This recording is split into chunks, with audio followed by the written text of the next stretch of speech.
Barbie was rightly called the Butcher of Lyon. Somebody who had committed awful crimes in France. He's a murderer! Klaus Barbie became the leader of a gang of torturers and killers. He thought he was untouchable. The Klarsfelds are the most successful Nazi hunters of all. I know that I endanger my life. I was nervous very, very much. You have to pay one day for the crimes you committed.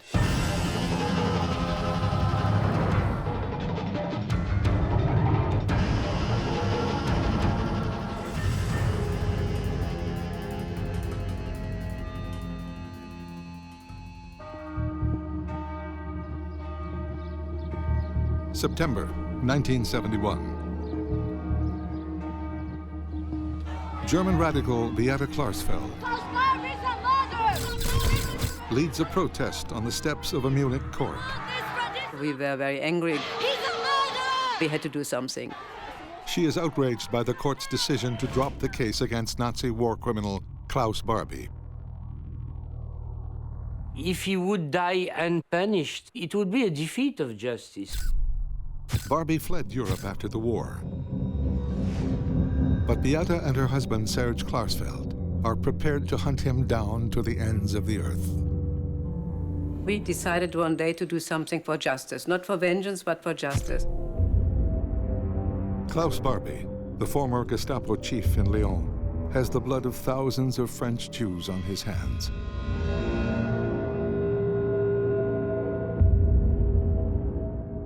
It was known that he was no more in Germany, that he was somewhere else in South America.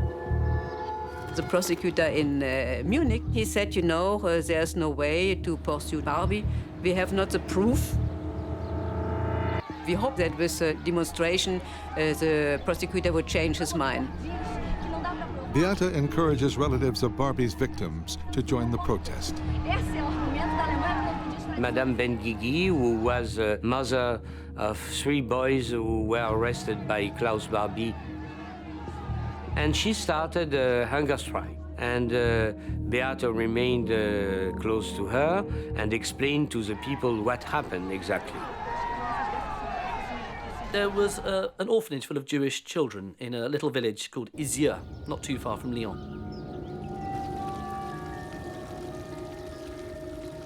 And one day in 1944, Barbie arranges for the entire orphanage to be cleared out.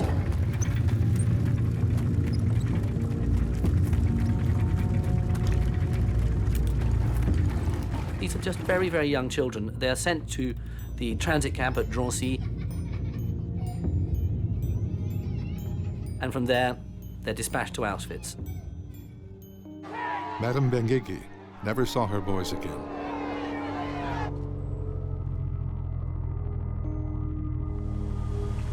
Qu'est-ce qu'ils ont fait, ces enfants, pour les déporter et les envoyer au four?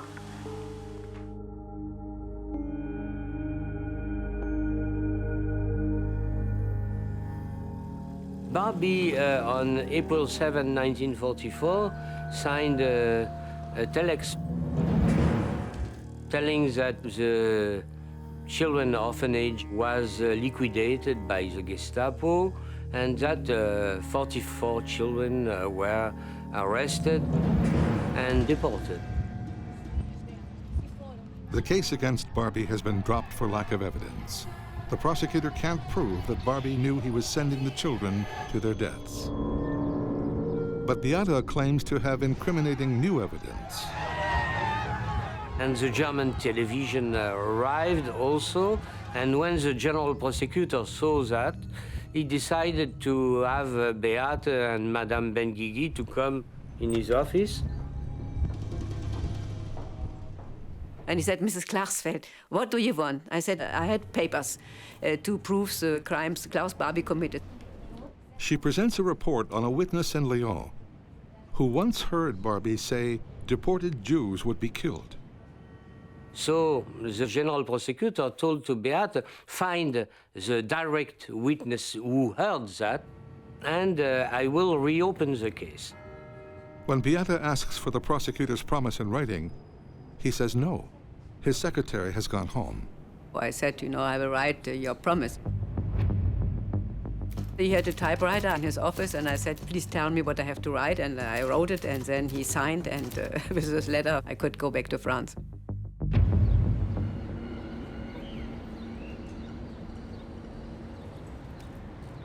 Beate and her husband, Serge, have dedicated their lives to hunting down Nazi criminals. They're an extraordinary couple. Serge is French, and his father had been taken away by the Gestapo for being Jewish and had died in the camps. I decided that I did not survive for nothing. Beate was German, she was a German student, and she met Serge literally on the metro. In France, in Paris. We met then 2 or 3 days later, and then he told me that he's Jewish and that his father has been deported and gassed in Auschwitz. And Beate's father, during the war, had fought with the German army. And it took Serge to open her eyes and make her aware of quite how vile and repellent the Nazi regime had been. When I heard the story of my husband, for me it was sure that I have to do something as a German. We were a young couple, married, not a lot of money. Arno was born, my son. Serge and I said, we cannot say nothing. So we decided to act. After a few months, I found the witness who was an attorney. The lawyer tells Serge he met Klaus Barbie at Gestapo headquarters in Lyon. A group of Jewish prisoners were awaiting execution. And that he intervened and he told to Klaus Barbie, please, I ask you not to kill them, deport them. Barbie replied, deported or shot, it's the same thing. So that was a subjective proof. So with this argument in hand, I went back to Munich and the prosecutor reopened the case. What Beate does is she reminds the authorities that the victims and the victims' families are still there. This is a current thing. It's only 25, 26 years on. The prosecutor has been won over by the Klarsfeld's arguments. He hands Beate a recent photo of a group of businessmen in Bolivia. One man looks suspiciously like the Butcher of Lyon. The prosecutor said, I give you this photo. You go back to France and you ask survivors to compare, to see this photo and to ask them if they think it's Klaus Barbie. It's an opportunity for me to assume my responsibilities and to fight as a German in order to bring the butcher of their children to justice. The Klarsfeld's hunt for Klaus Barbie has begun. Beate brought the photo to the French police and asked, is it the same man as Klaus Barbie in 1943? This was a very important moment. 2 photos, they analyzed, and they told non-officially that it is the same man. Always in our work we had been motivated, sure, but it was with more sorrow and more, I would say, emotion if you think about the killing of the children, The Klarsfelds learn more of Barbie's dark past. Klaus Barbie went to pretty religious school where he flourished, and he thought that actually he might become a priest. But at age 19, Barbie volunteered for the Nazi Party. He rose quickly through the ranks, from the Hitler Youth to the Gestapo. Holland, 1941. Now a lieutenant, Barbie helped round up the country's 140,000 Jews. He was rewarded with an Iron Cross before becoming head of the Gestapo in Lyon, France. It was a crucial city, Lyon, at that time, a hotbed of a lot of French resistance activity. And the Gestapo, in order to counter this resistance, did so with the utmost brutality. And in Klaus Barbie, they had the perfect man to do it. Klaus Barbie is well known as the Butcher of Lyon. He was known for the crimes he committed in France during the war. He was essentially a butcher, and he did just see people as flesh that he could beat around, cut, abuse, inject, do what he liked with.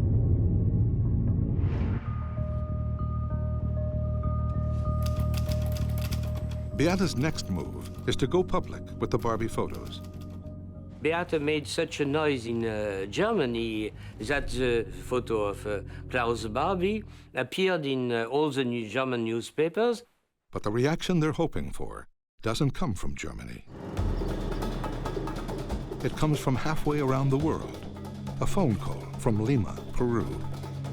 And a man living in Lima told us that he suspected this businessman whose name was Klaus Altmann to be, in fact, Klaus Barbie. He got a picture of Klaus Altmann, and he sent this photo and saying, you know, this Altmann, certainly Barbie, is living here in Lima. And these photos were analyzed, and he was the same man. So we were sure that Barbie and Altmann were the same. There's no doubt for us, no doubt at all.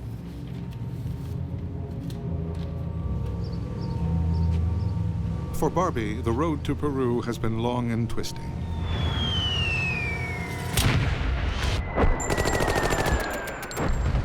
In 1944, with Allied forces closing in, he fled to Germany, desperate to evade capture by the French.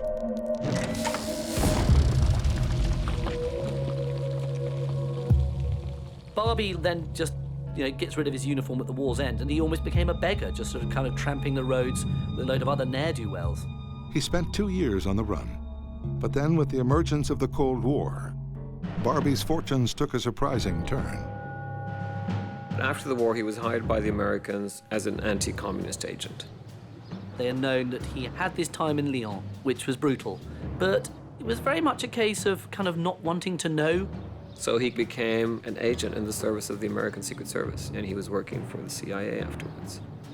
At the beginning of the Cold War, the Americans, the British, the French needed men like Barbie to spy on the Soviets. But by 1951, his value as a spy was in doubt. His contacts are drying up. The Americans know that the information coming in is poor, yet at the same time, they don't want to hand him over to the French. First thing Klaus Barbie is going to say, I've been working for the Americans. That would be deeply embarrassing. So the Americans think, what are we going to do? We can't kill him. We can't give him to the French. We can't just let him lead a normal life. So we're going to have to help him escape. They plugged into the escape network that was working for the rest of the Nazis, and they sent Barbie down that rat line. They issue Barbie with a false name, false papers, and Barbie and his family managed to escape through to Genoa and then on a boat to Latin America. Klaus Barbie probably looked at Bolivia because it was so off the beaten track. Not easy to get there then. And so I think Bolivia was seen as a place where, you could sort of disappear in the woodwork. But even in Bolivia, the former Gestapo chief could not escape his past. When he settled in La Paz in 1951, he would go to the German club, and he had difficulties with a few people. That's when they began to discover that he had tendencies towards National Socialism, and a few members didn't sympathize with him. Now 1971, money-making schemes have brought him to Lima, Peru. The Klarsfeld's mission is to bring the Butcher of Lyon to trial in Europe. It's not difficult to kill, but we don't want to kill. We want a trial. It was important to bring him to justice because he had to pay for his crimes in front of an ordinary court. She decides, right, I've got a young family, doesn't matter, I'm going to get on the plane. I'm not just going to sit in Paris and, issue press releases. I'm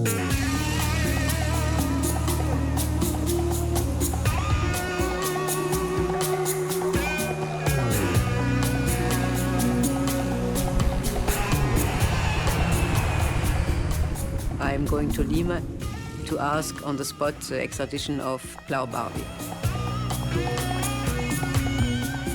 What started out as a fight for justice in Europe has become a chase across continents.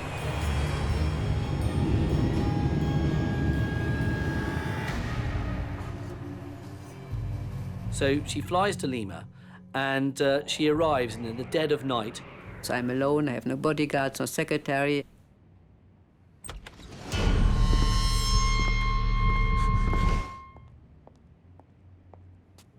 But nevertheless, I mean, she's a woman of immense energy. She decides that she's going to give, countless statements to the press.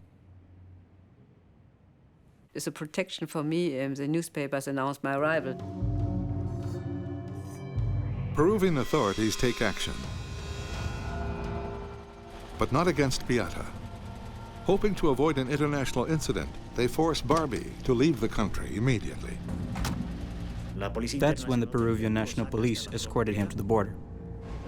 Lo entrega a policías bolivianos.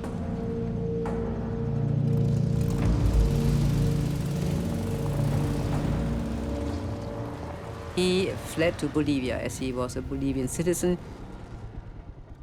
Because there was no treaty of extradition between Bolivia and France, he came back to Bolivia. Now, at this stage, many of us would have given up and thought, well, the chase is over, but no, Beate gets on a plane. So I said, my place to fight is now La Paz, Bolivia.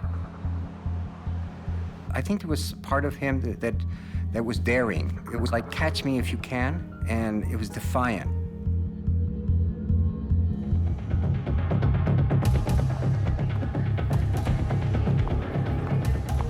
My aim was to make public who is this man they're hiding. I had a file about his past, and I delivered to the newspapers and also to the Minister of Justice, the Chief of the Police, in order to tell them Klaus Altmann is Klaus Barbie.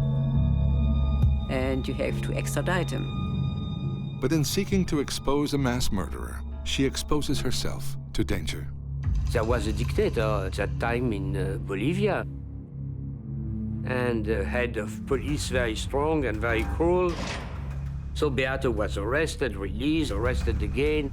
I know that I endanger my life, but I'm not so much concentrated on this. Beate is not detained long, but it is clear Barbie has friends in high places. Friends who've been watching his back since the first day he came to Bolivia in 1951. He was protected by the Bolivians because when he entered the country, it was a dictatorship, and no doubt they had known about his activities in Germany and in France. All the nasty things, horrendous things he did served him well in Bolivia because he knew a lot about interrogation. And he's using all his Gestapo experience to advise the dictatorships on how to deal with anybody who's against the regime. So there were some really shady deals going on in the 60s and the 70s involving the military. Barbie becomes an arms dealer, and he manages to do so by setting up his own little maritime business. It's called Transmaritima Boliviana. He uses it basically to launder money, sell arms. He was accused of trafficking arms, but he was never proven.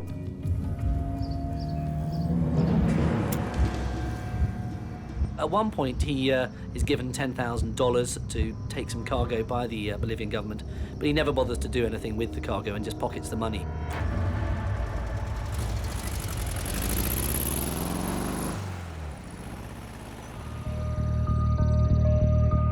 After 4 days in La Paz, Beate's campaign gained some traction. Members of the Jewish community and many Bolivians were obviously very, very incensed about the fact that Bolivia was the home to a former Nazi.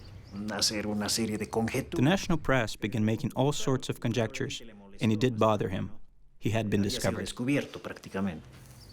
But the government still refuses to extradite him. The Bolivian government considers that Barbie, under the name of Altmann, was really a Bolivian citizen. Beate decides to continue her fight on home turf.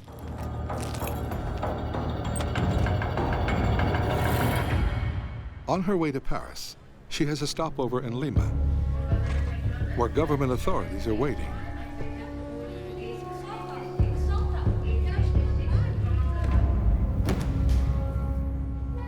She's in this police office. She says, "Why am I here?" And they goes, "Well, we're worried about your safety."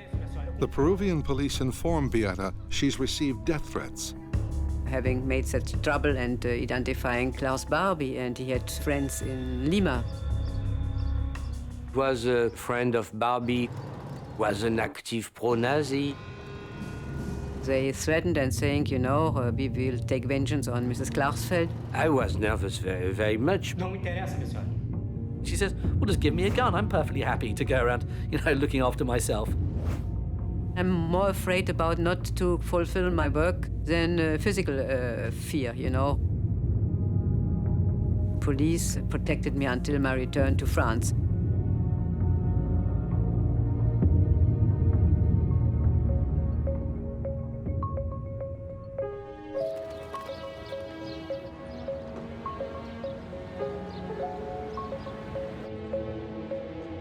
She comes back home to the Paris apartment and finds that Serge has left it in a mess with the children.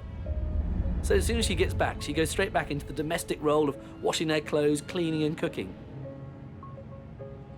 So it's extraordinary to think this sort of middle-class Parisian housewife is also conducting this great fight for justice.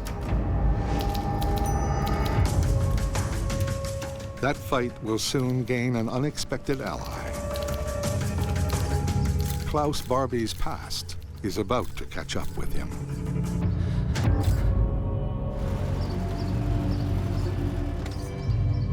Just 1 week after her media blitz, Beate's bold tactic appears to pay off. Bolivian authorities are pressured into taking action against Barbie. He was arrested by the Bolivian security. The excuse? Government officials claim Barbie has an unpaid debt of $4,000. Now desperate to raise cash, Barbie takes a huge gamble. He grants an interview to French TV for $2,000. He speaks in German. I am not Klaus Barbie. Ich bin nicht Barbie, wie ich schon gesagt habe. Ich bin Klaus Hartmann. I have never tortured, and I don't know about Klaus Barbie. I hadn't been in Lyon. And at one moment he asked him a question in French. Je ne sais pas. Vous avez la conscience tranquille. He replied, you know, so was one element more to know that he is Klaus Barbie and he knows French and he had been in Lyon. Barbie was utterly brutal. He would half drown the victims from freezing baths. At one point, he injected some acid into somebody's lungs. One of his favorite little techniques was to shoot people in such a way at the top of a flight of stairs that when he shot them in the back of their head, their dead body would do a perfect somersault. And he would pride himself on getting it just right. I mean, it was his craft, if you like. One day after the Barbie interview airs, Serge Klarsfeld joins a noisy protest in front of the Bolivian embassy in Paris. We had to fight with a great energy to the extreme end of their strength. 2 days later, the French president calls for Barbie's extradition. The Bolivian government told that the reply will be given by the Supreme Court. Determined to influence the court's decision, Beate starts planning a return trip to Bolivia. We had to fight with a South American dictatorship. Meanwhile, in La Paz, Barbie uses his interview fee to pay back part of his government debt, enough to buy his freedom.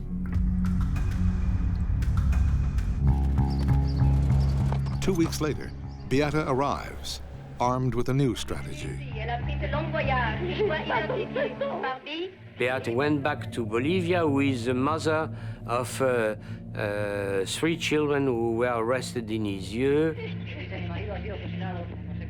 The only surviving brother of those children is Alexandra Hellenbrenner. My mother didn't hesitate for a second. She said, "For the love of the children, I will go." We had a poster saying, Bolivian population, I'm the mother of the children deported by Klaus Barbie. We ask you to send Klaus Barbie back to justice to France. The government said to Beate, "If you speak to the press, we'll put you in prison." Doing that in a military dictatorship takes a lot of guts, and especially in the 70s. You don't want to end up in a prison at that point in that country, but she did. Bolivian authorities are desperate to shut her up, but realizing her arrest could lead to more media attention, they decide to let her go. In the 3 weeks they were there, every day they were on the front page. On every newspaper, they were talking about Beate Klarsfeld and Mrs. Hallenbrenner. On their last day in Bolivia, Beate makes her strongest stand yet. They chained themselves to a bench until nighttime. We have always to take spectacular actions because if not, the newspapers wouldn't speak about it. We gave them what they wanted. The police came several times and ripped up the posters, and each time the Bolivians remade them. These two very brave women chaining themselves to a bench. I mean, it was a very, very brave protest.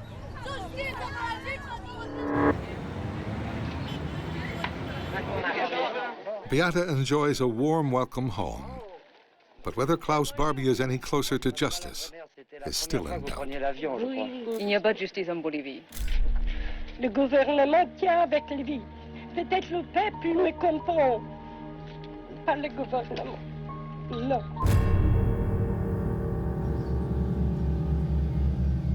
Months pass. Barbie remains free. The Bolivian Supreme Court still hasn't ruled on France's extradition request. Frustrated by the delay, the Klarsfelds hatch a daring and dangerous new plan.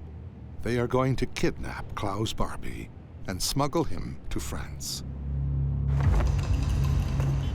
Serge travels to Santiago, Chile. We wanted justice. He meets with a former revolutionary who once fought alongside Che Guevara.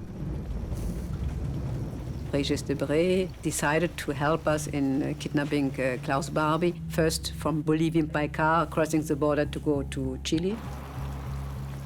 Debray tells Serge he knows just the right people for the job.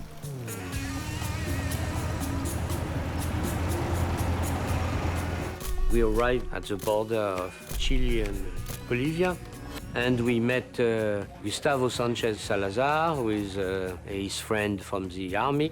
He told us that an attempt of kidnapping is possible between La Paz and Cochabamba, because Barbie had a business in Cochabamba. We had to pay the money to buy a car, and the car was needed in order to capture Klaus Barbie. I gave the money, $5,000. After weeks of planning, the kidnap plot is finally underway. Our friend who took the money and bought the car had an accident with the car. And so we had to abandon this plan. It was impossible to make the attempt. It is a stunning blow for the Klarsfelds. Barbie may never be tried for his crimes. Despite the setbacks, Serge and Beate never waver. Through the 70s, they remain determined to bring Klaus Barbie to trial. It's very, very hard during 10 years to have the same strength and the same will. Their life since then has just been one long, very, very hardly fought campaign against injustice. It's a great responsibility when you start a fight, which is a fight known by the media, the public opinion, and so on. August 1981. Klaus Barbie has new hunters on his trail. New York Times photographer Marissa Bell Schumacher and freelance reporter Peter McFerrin. I began investigating the links between the Nazis, the paramilitary, the military, and cocaine traffickers.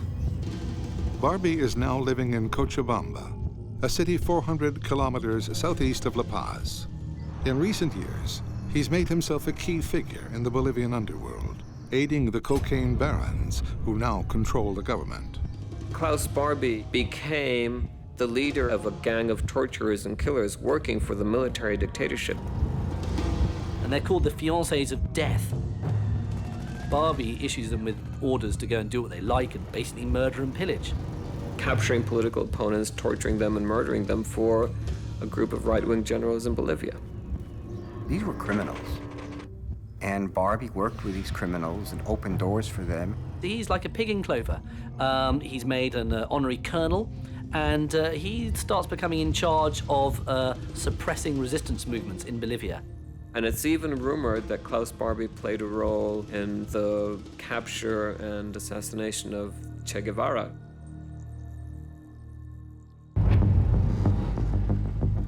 Marisabel Schumacher and I decided to go to Cochabamba to track down Klaus Barbie. I had a friend in Cochabamba who was a journalist who also worked at the local phone company. And he was able to identify the area that he was living in. Peter McFerrin began ringing the doorbell so he would come out, but he didn't feel like coming out. We probably were standing in front of Klaus Barbie or Klaus Altmann's home for about half an hour. You know, we're knocking on the door, you know, hoping for him to come out. Police are from New York Times. You saw them through the window and realized they were journalists. After a while, Klaus Barbie came to the window. And we told him we'd like to interview him. And it was a matter of seconds later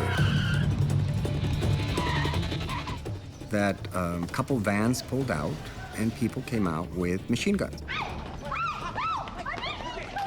The military police arrived, detained them, and confiscated their photos. It was a complete surprise, a shock for us. We were obviously terrified, especially because Marisabel Schumacher was expecting. And they took us to the military headquarters.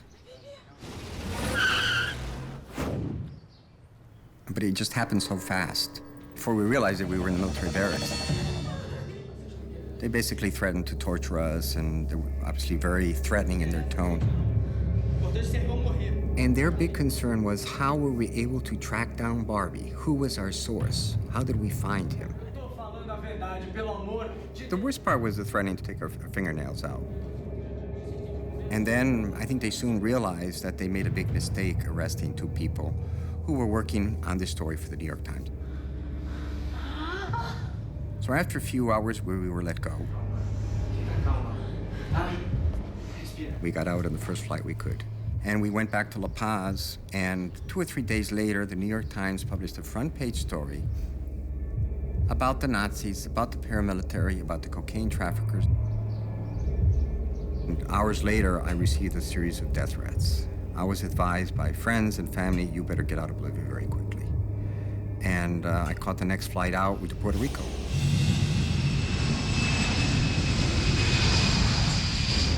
Barbie didn't disappear from Bolivia because he did not believe that he will be arrested. He thought he was untouchable. And he also made sure that he had relationships that allowed him to stay in Bolivia. The fall of 1981 brings political upheaval to Bolivia. A pro-democracy movement forces out the country's authoritarian regime. The president who took over was left of center, Hernán Siles Suazo. And it was clear that he was not going to allow Barbie to continue in Bolivia. When times get liberal, things aren't so good for someone like Klaus Barbie. The Klarsfelds realized that it might be possible to try and get either the French or the West Germans to extradite Barbie.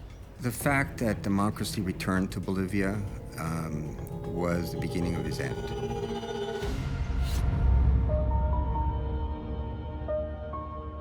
Bolivia is no longer a safe haven for Klaus Barbie. Seizing the moment, Serge turns to the most powerful man in France, President Francois Mitterrand.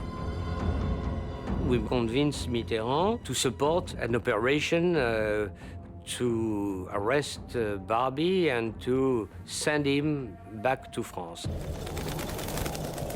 But to pull it off, they need help from the new democratic Bolivian government. The Bolivians realize actually they've got something they can pick Barbie up on. He owes them $10,000 for not shipping these supplies that he was meant to have shipped. And he says, well, I'll pay you. And they go, well, pay us now. And he says, well, I don't have the money on me. He says, right, you're under arrest. Klaus didn't have that kind of money. He had about $5,000.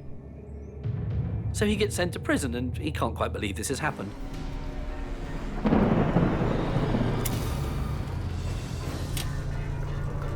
$10,000, not a lot of money, but will be very expensive for Barbie. I spoke to the lawyer to find some way to solve that problem, but I couldn't. Finally, I had to ask for a loan. Eventually the money's paid. The Bolivians then say, well, you've paid the money, but you owe us the interest. And he goes, well, we can't get the interest, it's the weekend. Well, too bad. If you can't get us the money, you're going to have to be kicked out of this country. Barbie knows that they're out to get him. Now, Serge finds that the new Bolivian regime has some familiar faces. Our friend Salazar, who had been in exile in Chile, came back in this new government. Gustavo Sanchez Salazar, head of the Ministry of Security, canceled his Bolivian naturalization because he lied when he arrived on his Nazi past. Like that, he could be expelled from Bolivia. And he thinks it's not a problem, because in some way, like Barbie always does, he'll wriggle out of it, or if he's brought to trial, he'll be able to convince the jury that he's innocent. But Klaus Barbie's long exile in South America is at an end. Officers escort a decoy from the jail, while Barbie is quietly taken out a side entrance. He thinks he's going to Germany, where he assumes he'll get a sympathetic hearing. He's taken to the airport. There's a Bolivian justice minister says to him, what do you think of, all the evil you've done? And Barbie's very non-committal. So he gets on this plane. Pero sin embargo usted sabe que los pueblos de Europa y particularmente Francia no han olvidado. Yo olvidé. Si ellos no han olvidado es otro asunto. The plane lands, destination unknown for Barbie as yet. And the only voices he heard, they aren't German voices, they're French voices. And it's at that point he realizes that the game is up for him. He is in the land of his enemy now. It's not actually France, it's French Guyana, but it's French territory. On the airport tarmac in Cayenne, Guyana, Klaus Barbie is officially charged with crimes against humanity. No me puede dar un juicio, no se condena, no condena, eso no me corresponde. The final leg of the journey takes Barbie to Lyon, France, scene of his atrocities 40 years before.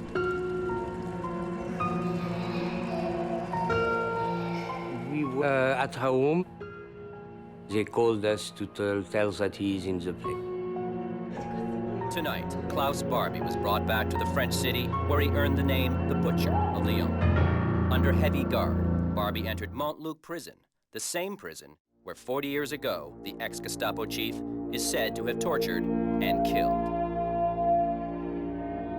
On television, we saw the arrival when Klaus Barbie entered the place where he had committed the crimes.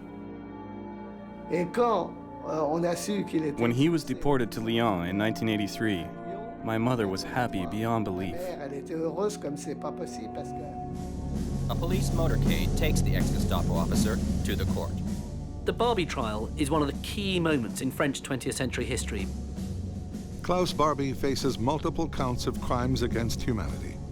Among the team of prosecutors is Serge Klarsfeld. We believe that we will be convicted because he was guilty.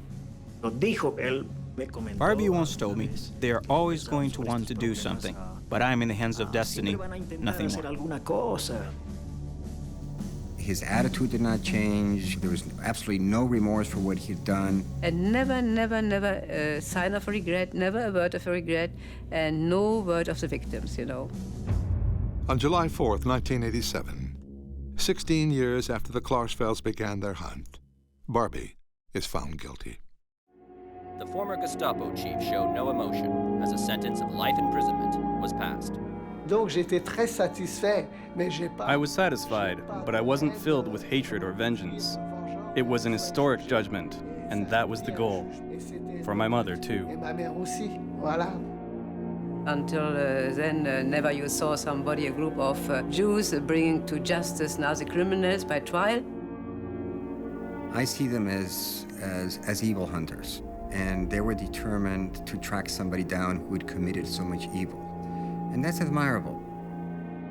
It was important to see that this abject and awful and brutal Klaus Barbie in front of his judges was brought to justice. You have to pay one day for the crime you committed.